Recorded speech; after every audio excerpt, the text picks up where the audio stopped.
मिलेगा। ध्यान से सुनिए, चाहे वो 4 वर्णों में किसी वर्ण वाला हो, 4 आश्रमों में किसी आश्रम वाला हो, वर्ण और आश्रम में रहने वाले हर व्यक्ति का कर्तव्य है भजन करना। भेजे ही गए हो भजन करने के लिए। ये मानव देह भोगों के लिए नहीं, यथावत धर्म पूर्वक भोग को भोगते हुए भजन करते हुए भगवत प्राप्ति करने के लिए। इस तन का एक ही फल है भजन। नर्तन कर फल विषय न भाई, भजी राम सब काम बिहाई। जो मनुष्य मानव देह प्राप्त करके भजन नहीं करता, उसको इस बात का दंड मिलता है। वो अपने वर्ण आश्रम से भ्रष्ट होकर नीच योनियों में जाता है और बहुत कष्ट पाता है। क्यों? क्योंकि एक ही ये योनि है जिससे हम निकल पाएंगे 84 लाख योनियों में। लोगों की मान्यता है हमारी कामना भगवान तो पूर्ण नहीं करते। कहां भगवान कैसा भगवान, कौन भगवान? बाप को बाप नहीं मानोगे तो बाप को कुछ बिगड़ जाएगा क्या? सम्मम प्री सम्मम उपजाए। ऐसे लोग अज्ञान में भटक रहे।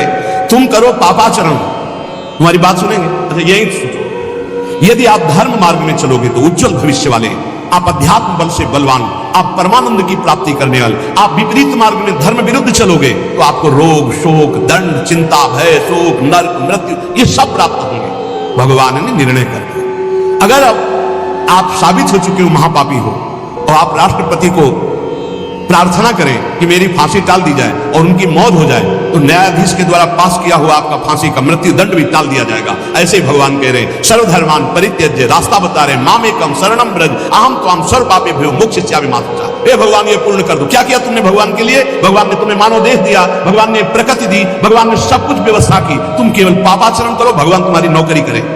तुम भगवान के अंश हो, भगवान ने तुम्हें देह दिया, भगवान ने प्रकृति दिया, तुम भगवान के लिए क्या कर रहे हो? तुम हमारी समाज के लिए जो भगवान ने रचा है उसके लिए क्या करें? अपनी वासनाओं की पूर्ति। तो दंड नहीं भोगोगे और क्या भोगोगे? तुम्हारे गाली देने से भगवान कोई छोटे हो जाएंगे? तुम्हारे थूकने से आकाश गंदा हो जाएगा? तुम कर सकते हो तो सिर्फ अपना बुरा कर सकते हो और कुछ नहीं कर सकते। लिख लो हमारी बात। अगर कुछ भी मंगल हो रहा है तो भगवान के बनाए विधान से मंगल हो रहा है। संत समागम, हरिकथा, नाम जप, भगवत आराधना, ये उनकी कृपा से हो रहा है। तुम कर सकते हो तो शब्द लिख लो, केवल अपना बुरा कर सकते हो, वही बुरा कर रहा है। भगवान को गाली दे रहा है, भगवान को नहीं मान रहा, नास्तिकता बढ़ रही, मनमानी बेवकूफ। भगवान ने मेरा कर्जा नहीं, कर्जा लेते समय भगवान से पूछा था? कर्जा लेते समय भगवान से विनय की थी? धर्म से चला है तू? भगवान की आज्ञा का पालन कर रहा है तू? अरे भगवान तो सबके पिता हैं, परम उदार हैं। गाली देने वाले को भी प्रकृति से नहीं रोकते, इसको श्वास मत लेने देना, ये मुझे गाली देता है। नहीं, अच्छी ऑक्सीजन देते हैं, पानी देते हैं, भोजन देते हैं, उसके लिए पृथ्वी फट नहीं जाती है, उसको भी पृथ्वी अपनी गोद में रखती है। जो भगवान को गाली दे, कैसे नीच बुद्धि वाले अपना काम बनाने के लिए आए हो और अपना काम बिगाड़ रहे हो। जिनसे काम बनना है उन्हीं में नास्तिकता कर रहे हो। कौन है आधार यहां इस जगत का? वही सर्वाधार परमात्मा। तुम अंधे हो, दिखाई नहीं दे रहा? ये सूर्य किसके बल से तेजवान है? ये वायु किसके बल से चलती है? किसके बल से पृथ्वी? आप देखो किसके आदेश से हो रहा है। एक जरा सा झटका आता है, प्रांत का प्रांत चकनाचूर हो जाते हैं। वो सामर्थ्यशाली भगवान है। तुम्हारे कुछ कहने से होगा, चींटी की तरह पिस जाओगे। उसकी शक्तियां अनंत है होश में। अगर जीवन को मंगलमय सार्थक बनाना है तो एकमात्र भगवान की शरण है। और अगर कुछ भी और करोगे तो अपने को बर्बाद करोगे, सिर्फ बर्बाद करोगे, सिर्फ विनाश करोगे अपना, और कुछ मंगल नहीं कर सकते। भगवान का आश्रय ले लो, वो बहुत करुणामय है। ये जो पुरुष चारों वर्ण या चारों आश्रम में है, यदि भजन नहीं करते तो इस बात का दंड मिलेगा कि मानव देह तुम्हें मिला है भगवत प्राप्ति के लिए। देखो, बोले भला पिता अपना बालक का अहित चाहता है? हाँ चाहता है। एक पिता के पुत्र ने किसी नाबालिग का बलात्कार करके उसको मार डाला। उससे वो समाचार वाला पूछता है कि आप अपने ऐसे पुत्र के लिए क्या बोलेंगे? तो बोले यही बोलूंगा कि जल्दी से गिरफ्तार किया जाए और उसको फांसी की सजा दी जाए। मेरे बालक ने ऐसा पवित्र कार्य किया, मैं कभी देखना नहीं चाहूंगा कि वो मेरे सामने आवे, उसको जल्दी से जल्दी पकड़ा जाए। और ये जब एक साधारण पिता ऐसा बोल सकता है तो असाधारण पिता जो धर्म के विरुद्ध चलेगा, तिनकर काल रूप में भ्राता, वो भगवान साक्षात धर्म स्वरूप है। कोई धर्मात्मा पिता नहीं चाहेगा कि उसका पिता अपवित्र कार्य करे और उसे गले से लगाए। फिर भी मेरे भगवान कह रहे हैं, अहम त्वाम सर्व पापेभ्यो मोक्षयिष्यामि मा शुचा। अपिचेत सुदुराचारो भजते माम अनन्य भाग। महादुराचारी भी हो तो आ जाए कह के कि प्रभु मैं आपका हूं, आपके सिवा कोई मुझे नहीं बचा सकता, तो मैं तुम्हें साधु समंतव्य सम्यक व्यवसिता हिस्सा, मैं तुम्हें साधु बनाऊं। फिर भी भगवान को कैसे शब्दों से बोलते? कोई भगवान नहीं। मनमानी आचरण करो, पता चल जाएगा भगवान है कि नहीं। अंतिम समय तक तो पता चले। एक डॉक्टर बोले थे हमसे, जब गंगा किनारे भ्रमण करते थे, बहुत अमेरिका से पढ़ के आए थे, मार विज्ञान छांटते चले जाए, कौन भगवान, कैसा भगवान क्या।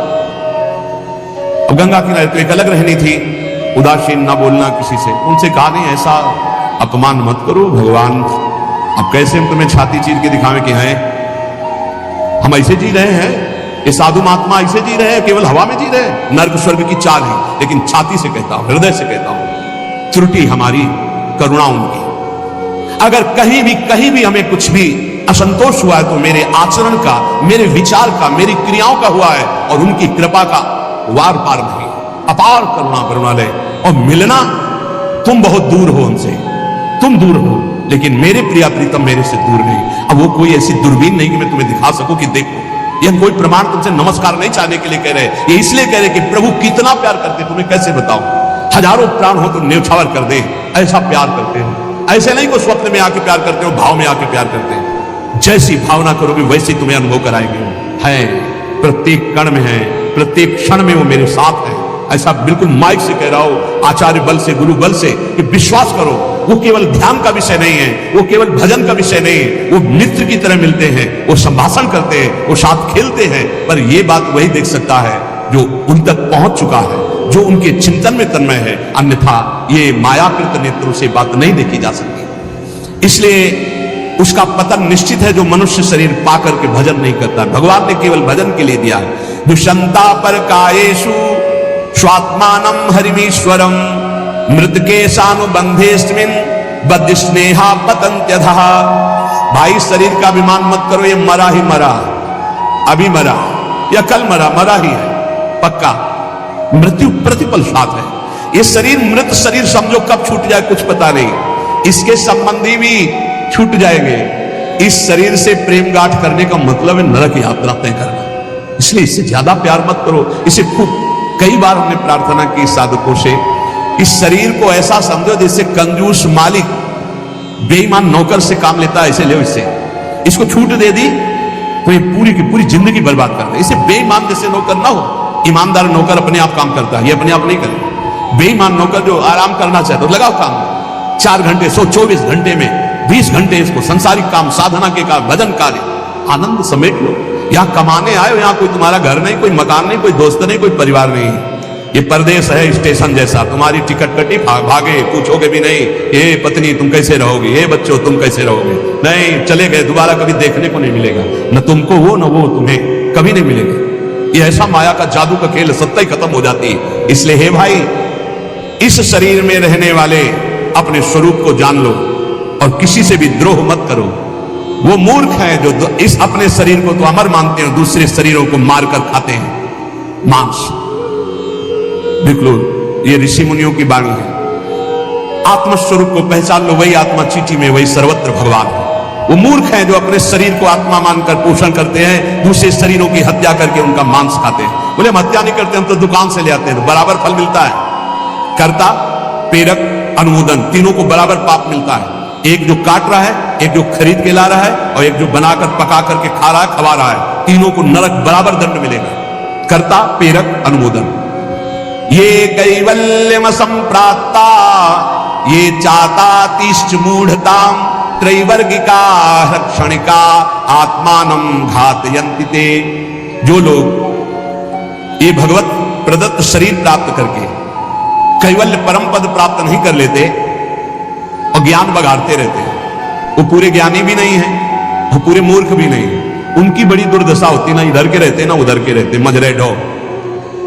सदैव वो अर्थ, काम, वासना इन्हीं में फंसे रहते हैं। एक क्षण के लिए उनको चैन शांति नहीं मिलती। जो मनुष्य शरीर पाकर अपना उद्धार नहीं कर लेता, वो अपने पैरों में मानो अपने हाथ से कुल्हाड़ी मारकर काट रहा है, वो आत्मघाती है, वो दुर्गति को प्राप्त होता है। एत आत्महनो अशांता अज्ञाने ज्ञान मानिनः सीदंत्य कृत कृत्या वै कालध्वस्त मनोरथा। ऐसे जो ज्ञान बगाड़ते रहते हैं और ब्रह्मबोध नहीं किया, निरंतर भजन नहीं करते, इनको आत्मघाती कहते हैं। जानते हैं पर मानते नहीं। ये इन आत्मघातियों को कभी शांति प्राप्त नहीं होती, इनकी कर्म परंपरा कभी नष्ट नहीं होती। काल भगवान सदा सर्वदा इनके मनोरथों पर पानी फेरते रहते, हृदय की जलन विषाद कभी मिटने को नहीं होती। इसलिए हित्वात्यायास रचिता गृहापत्य सुहृत्श्रियः तमो विशन्त्य निच्छन्तो वासुदेव पराङ्मुखा। वासुदेव भगवान श्री कृष्ण के चरणों का आश्रय ले लो, उनसे विमुख मत हो। विमुख होकर यदि तुमने धन रुपया पैसा मकान सब समेट भी लिया तो भाई जब जाओगे कुछ साथ नहीं। एक बार कृष्ण कहा, एक बार राम कहा, एक बार राधा कहा, ये सत्य वस्तु तुम्हारे साथ जाएगी। इसलिए बार बार राम राम कृष्ण कृष्ण हरि हरि राधा राधा बोलते हुए अपना काम करो तो तुम्हारा लौकिक भी पुष्ट और पारलौकिक भी पुष्ट हो जाएगा। जो भगवान नाम जप नहीं करता, भगवान से विमुख है, ना चाहने पर भी विवश होकर उसे घोर नरक में जाना पड़ता है। इसलिए सदगति प्राप्त करने के लिए नाम जप अत्यंत आवश्यक है। ये कलिकाल की बड़ी महिमा वर्णन की भगवान व्यास जी ने।